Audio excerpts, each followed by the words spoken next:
Welcome to Picks with the Professor, the show where a real statistics professor and the Bert to his Ernie, Jake, gives you sports betting tips. I'm your host, Professor Sides. For the latest updates and information, you can find me on Twitter at Professor Sides. You can find my friend Jake on Twitter at myfriend_Jake. This college basketball episode covers select games scheduled to be played on Thursday, November 17th, 2022.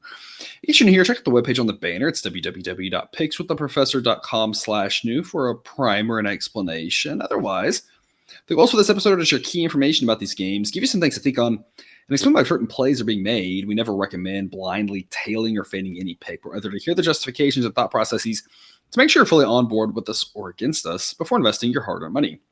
Remember that Sideline has graded plays on every single game, but as always, take what you like and leave the rest. And if you have questions about these games or others, the best place to get those answers is on our Discord chat, which can be accessed through Patreon. Link in the show description. As always, remember there are no locks in gambling, so what Sideline provides are loves, likes, and leans. That is A, B, and C grades, indicate its confidence level with respect to scaling wagers. However, please understand that good and bad variance will occur, so as much as we'd like to say we'll be profitable each and every day, that is an impossible reality for any gambler. Jake and I sold 3-2 day for you yesterday. I guess to get you a little bit off the schneid, I had to suffer 2 of the 4 plays of the day, losing by 1 point. Sorry about that. So it's good and bad variance, right? That's just the way it goes. I mean, what are you going to do? Should have been a better day. Notre Dame up 19 with a minute and a half left. Up 19 a minute and a half and wins by 13 or 12 or whatever it was. It's just Texas. Whoa, boy. Yeah, wow. I mean, I think we expected Gonzaga to score about 70 or so like they did. I don't think anybody saw almost a C note from Texas. That was surprising. Yeah, that was insane. I mean, UAB did exactly what we talked about, and then we laid out almost the exact reasons to not pick Florida Gulf Coast as they went 2 for $1 million from 3, and then Tennessee hit everything. So yeah, and that's I hate that it was prophetic, but that was the exact point we're talking about. That was teams that shoot a lot of 3 balls or high variance. That's a lot of college teams these days, and that's why it's really a large sample size play. There are a couple of small sample size angles when you have certain inside information, guys not playing, you could beat injury news, that sort of thing. But like otherwise, it's a high sample size play, even for a lot of the professionals. They're not betting every game, obviously, but they're not betting one game a night either because they understand that variance too. And if they limit their plays, you're going to have these nights where just one team hits or one team doesn't. We laid it all out, and that's just the kind of the way it played out. That's the way it goes, right? Yeah, it's just. Well, I'm just happy that we're finally on the winning side of the record for a day. So here we go. Yep. All right. We'll see if we can keep that going today. Before we get to that, though, some reminders. Please hit that like button if you're on YouTube. Also, if you aren't yet, please consider subscribing or following. It's free. And if you turn on notifications, you won't miss any of the college basketball, MLB, or college football content this channel provides. I've already mentioned that Patreon, but check it out if you haven't yet. Lots of great benefits to be found there above and beyond what we do here. Membership starts at just $3 per month. To get you the plays of the day, www.patreon.com/pickswiththeprofessor. But even if you don't hit that up, we are still thrilled to have you here. Let's get to it. All lines courtesy of BetOnline. Sign up link in the show description and current as of the time of this recording on late Wednesday night. The A-plus play of the days we're going to start off. I think the A-plays were positive like every day of the season up until Wednesday. Might have had one day that they weren't, but I mean, rocking and rolling, not as much wins, or maybe not the last 2 days, but overall plays are profitable. But overall, these plays have been killing it. But again, they don't all win, and they're not going to win every night. But of all the A plays here for Thursday, your favorite is Wichita State and Richmond. Sideline says this should be Richmond minus 7.75. Total seems to be priced pretty spot on. The current number on this is Richmond minus 5.5. If you're with us on Patreon at the $10 a month level, you already saw the screenshots. You already saw me lock this in as an A-grade play at minus 4.5. Sideline thinks that's a really short number. It's up to 5.5 now. Jake, you still think that's too short. Why is Richmond even at minus 5.5 your A-plus play of the day? Look, we've talked about them before on here when we were taking VMI. They're a very good team. They're very defensive first, and Burton is an amazing player. But the guy to kind of watch for is Jason Nelson. He has been having a really good year and helping the scoring load with Burton. If he can just figure out how to make a jump shot or a free throw, he will absolutely be the best player on that team the way he's playing right now. I mean, he's shooting two things most basketball players should try to do, but whatever, it's not important. Yeah, I mean, he's hitting 18% from three and 47% from the line, but he's averaging 14 points a game. So that means he is getting to the hole at all times, just driving with his head down. Since he leads the team in free throw attempts, he can really, if those free throws start falling, then he could really add some extra points in. And I expect he's working on that because, I mean, shooting below 50 is just – that's unacceptable. And don't get confused on that last game, looking at the score and stuff. I know it was 90-92. They were down 14 at half, came back, tied it up, lost by 2. Burton put up 38. Nelson didn't play so great that game, but I think that Charleston team is going to be a sneaky team this year. But back to this game, Wichita State is struggling. They lost, losing to Alcorn State and only scoring 57, and that is real rough. The other win was against a D2 school. It doesn't really matter, but offensively they are just real bad. They're shooting 42% as a team from the floor, 22% from the arc, and 66% from the free throw line. There's not much on the bench. Nothing really helping them. They're running about really a 6-man rotation of significant minutes, and they're just not a great defensive team either. I think Richmond wins this at home very easily. And I think you bring up something we should talk about here. We've kind of mentioned a little bit before, which is a reminder here. Earlier on in the season, a lot of times you have to figure out, should you overreact or not? And there's times when you absolutely should, that you see something in a team. We've talked a lot about, like Louisville, for instance, or Syracuse, who, again, not looking good. Seeing in their preseason game some concerning signs and kind of saying early on, we are going to overreact, that there is something really happening here that's a problem, or it could be a good thing, right? A team that's performing really well. And at times you definitely want to overreact, and at times you don't. At times you want to just say, it's just one game. It was kind of weird because of XYZ or the team they're playing, that sort of thing. And that's what you viewer, kind of have to decide. And that's why I built the model, to help us try to figure out when to react the right way. Jake, you're kind of making a point here on Wichita State. That Alcorn State game, concerning to lose like that at home. And if that's just, should you overreact or not to that, you're saying we should be overreacting. The model kind of agrees that Richmond should be favored by more than this, that was a concern, and kind of a leading indicator that Wichita State not good enough to hang in there in this game. Yeah. I don't think it'll be pretty for them. All right, to the best B side of all the B grade plays today. You like Mississippi State. Sideline has them at minus 15. I locked them in earlier at minus 13.5. Right now it's at 14.5. You still like them as your best B side. You think they can run away from this South Dakota team? Mississippi State 3-0 on the season, or early on in the season. But I mean, anytime you can start putting up wins and keep that loss column at 0, that's a good thing. Why are they your best B side here today? Look, they've not been tested yet, but I don't think it starts here. Akron is a good team, and they handled them in a neutral site, which was probably more Akron than it was Mississippi State and Philadelphia. But they might be the only team that has covered against Arkansas Pine Bluff, and that might be saying something with the way they're which playing. Is wild. Weird statement to say. They're very deep and very balanced. They've got 2 guys scoring in double figures, and they're both at 10, but they also put up 80 points with those kind of numbers against Arkansas Pine Bluff. Those 2 guys are Tolu Smith and DJ Jeffries, who are playing very, very well, and they're a very good 1-2 punch. Tolu Smith and DJ Jeffries are just really, really hard to stop. But, I mean, their defense is so good. And Chris Jans was a great hire from New Mexico State. It's just going to be – they're going to be very tough, and probably I'm almost saying that they're going to be an under team almost every time they play, except for when the rare occasion like Arkansas Pine Bluff. I'm not sure if that one went over, but when they get up in the 80s, it's going to be rare. I think they much rather play in like the 70s, low 70s, 60s. But South Dakota got absolutely drilled by Wisconsin, and it's not a traditionally good Wisconsin team. And they beat Lipscomb, which is still pretty much a D2 school. And then they beat another D2 school called Dakota State that can't figure out which Dakota they're from, so they just chose both. But they don't force a lot of turnovers, and that's going to be the issue. Like, there's not forcing turnovers and you're not an absolute wagon scoring the ball, it's going to be tough to upset any team and like even cover these what I call like semi-short numbers with like that 10 to 15 range. I think this one ends up they end up running away with it and end up winning this by about 20 or so because I don't think South Dakota's got the talent and Mississippi State does.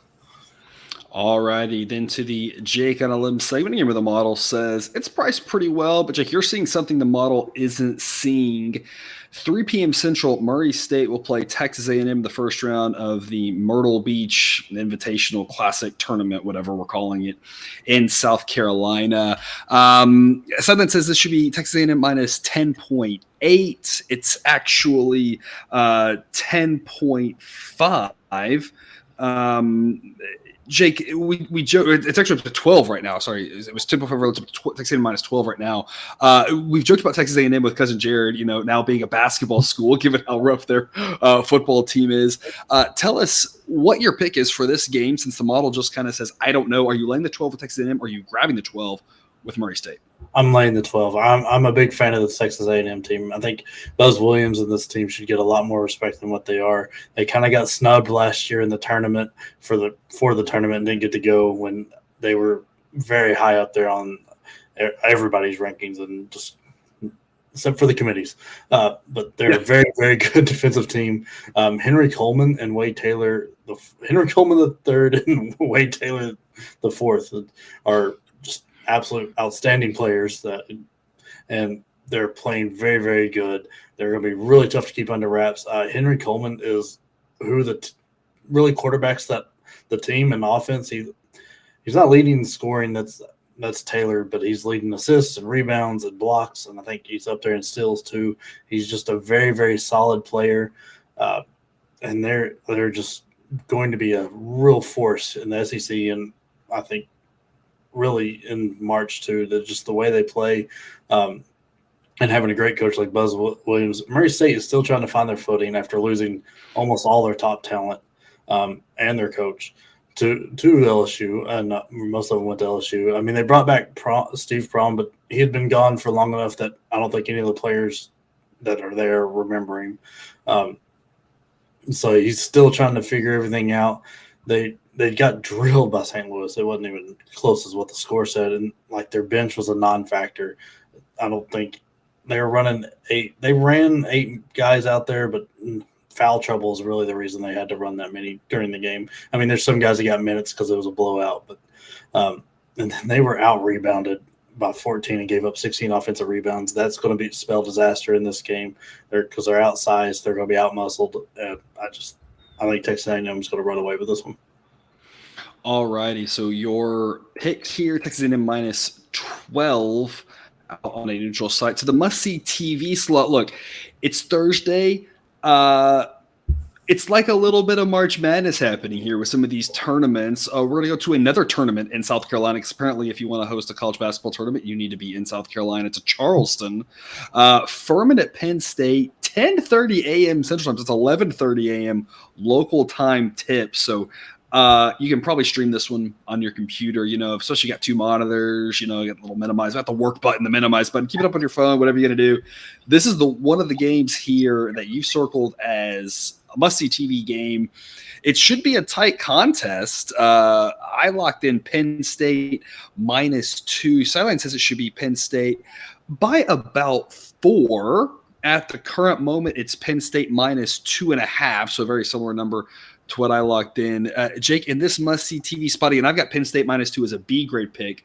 Are you laying the 2.5 with Penn State, or are you taking the 2.5 with Furman?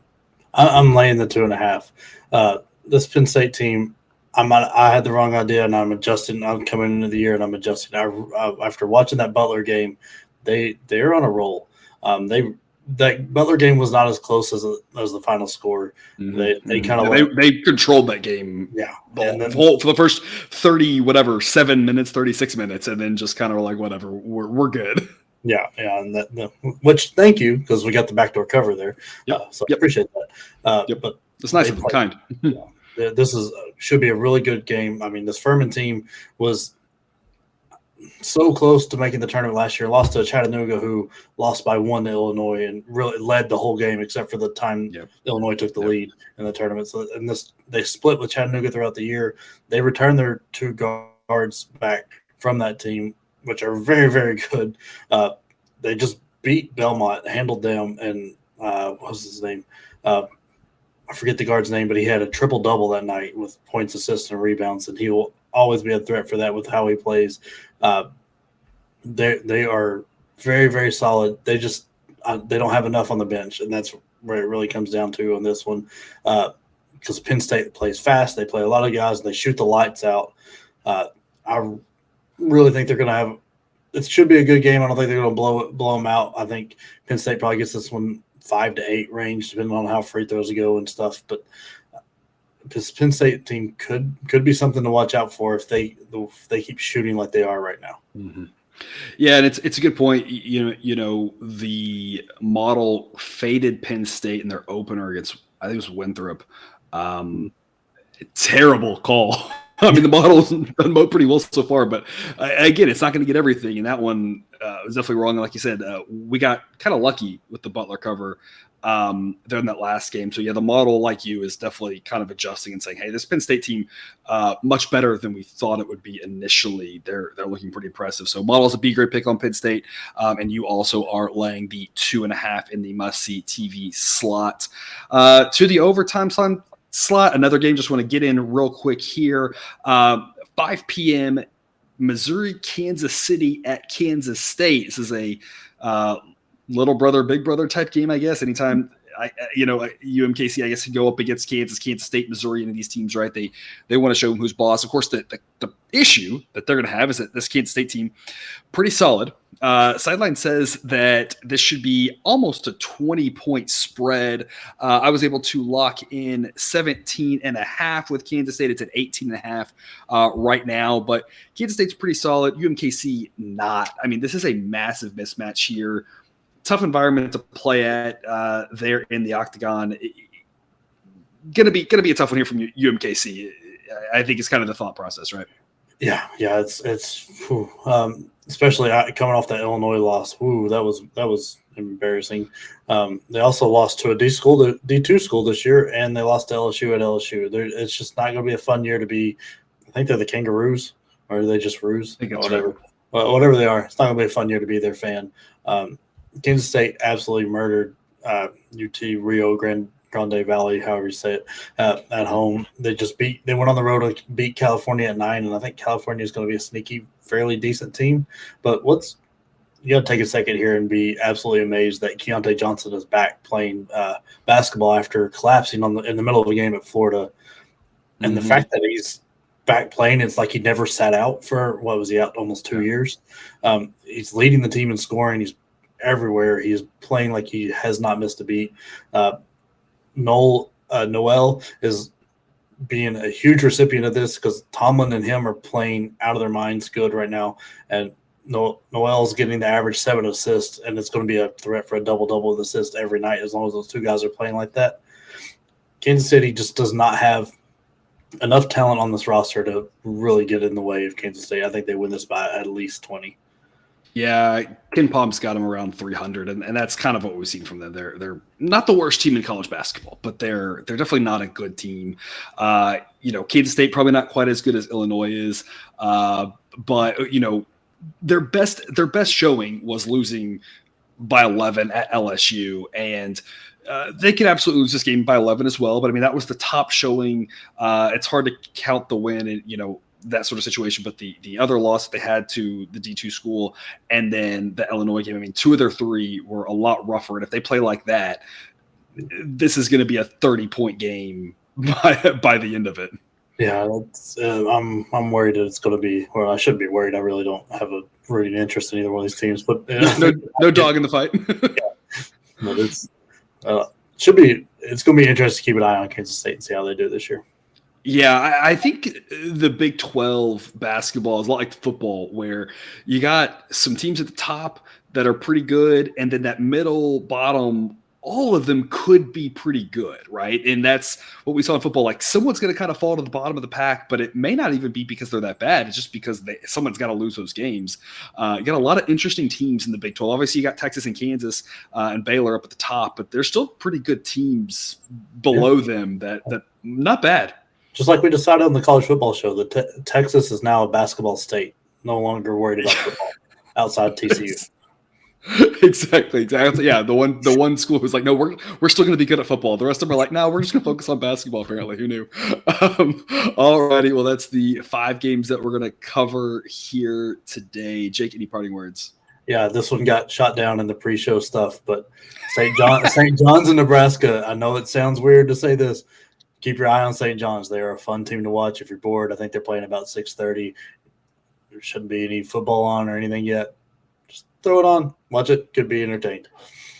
Yeah, I vetoed that as the must-see game viewer because they're favored by like 10.5. Like I cannot in good conscience say a must-see TV game has a spread of 10.5.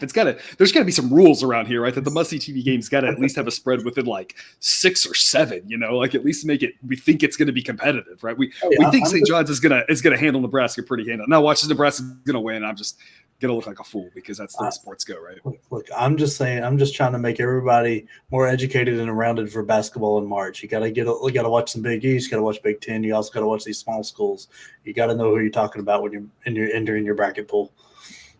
So that we can lose to the person who's never seen any of this and it picks based off of mascots and colors, right? I mean, that's just the way it goes, too. Exactly how that works. All right.